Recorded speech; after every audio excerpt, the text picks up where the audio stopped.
Hey, Scott here with Scott Safety Solutions. I have a couple of tips for you today. One particular one is about holsters and how you intend on carrying your firearm. So stick around and pay attention. All right, not particular brand, but ways to carry. There's two that I use now. One, outside the waistband, hip holster. Kydex only. Do not use anything other than Kydex. Some type of rigid structure that will protect the trigger, protect the gun, hold it in place, friction retention. That's what you're looking for. This is a off-brand, eBay bought, but very good quality holster. Formed with a heat gun once I got it to make sure that it fit my gun and it made sure that it would lock my gun into place. This is a Bravo concealment.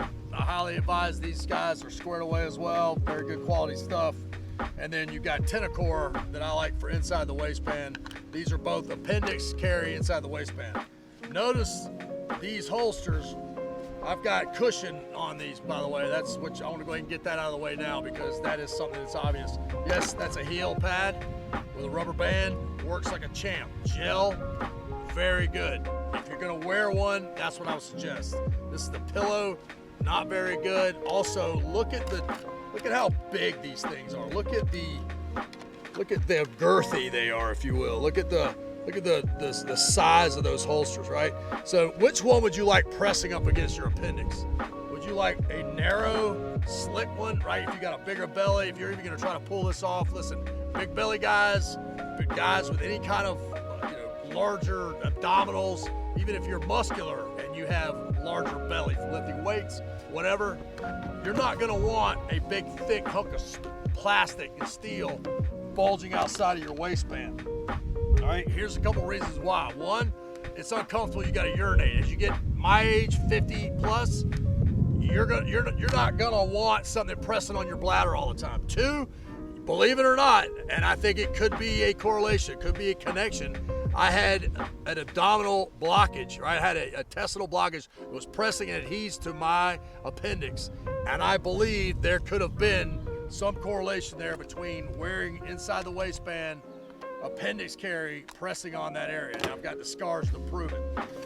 Can't say for sure, but I believe that there was some type of impact or stimulus there or cause thereof. So two different options there. I prefer outside the waistband. Okay, look at the difference between these two guns. All right, you've got a SIG 365 XL, and then you've got a Glock 19. All right, both have been, well, the SIG has not been stippled, but my Glock has.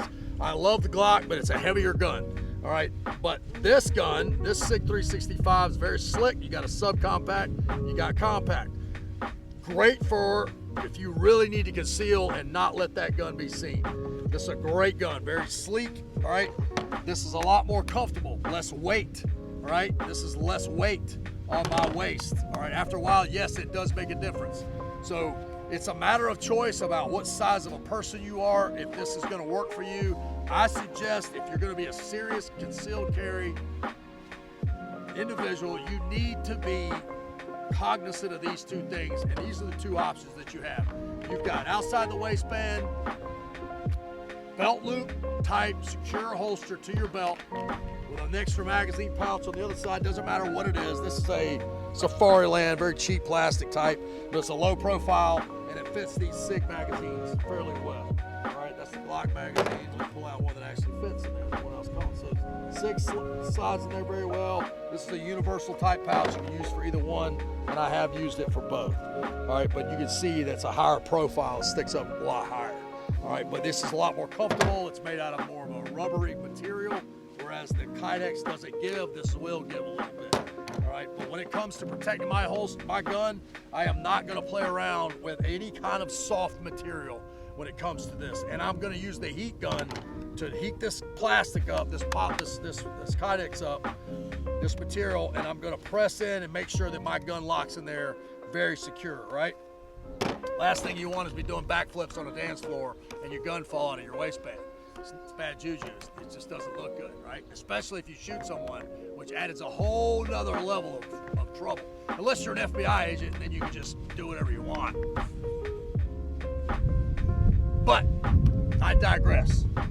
These are the two options that I would say go with. Depends on how you're going to carry. You can carry a fanny pack, or you could actually do a sling bag, but those are obvious indicators that you're carrying normally, unless you just can't avoid it. You're going to the beach, which you got to think, is this congruous to the environment that I'm in? If I'm carrying a sling bag or a waistband, that's fine. You know, that's going to look normal. If I'm a tourist, I'm out and about, got shorts and a t-shirt on, you know, but just think, you're gonna be profiling yourself. You're gonna be showing yourself that you're probably carrying, depending on the environment, right? If I'm in an environment where I should be concealed, or I'm wearing heavier clothes, winter clothes, I can cover it easier. I'm not profiling the gun. It's not indexing. It's not showing or printing, if you will, if you use that word. Those are things to think about. But if you really need to conceal, you're in a permissive environment, you really need to make sure that you need to conceal that gun. I would suggest a subcompact gun that is very slick, that's very easy to conceal. I would suggest sprung steel clips. When it comes to appendix carry, anything inside the waistband, and it's very easy to conceal.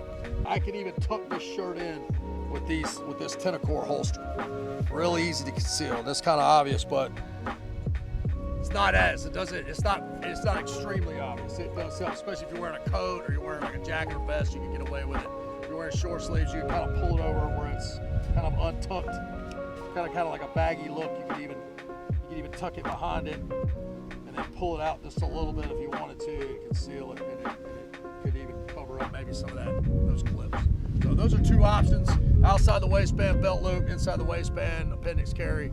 Try them out, see if those work for you. Just make sure whatever you're doing, you're using material that's going to protect that trigger and protect your gun, and secure it inside the waistband or on the waist at all times. Safety is paramount. Make sure you know the condition of your gun at all times. Where it is, it's loaded, it's unloaded, those things. Those are very important, and that trigger is protected. All right?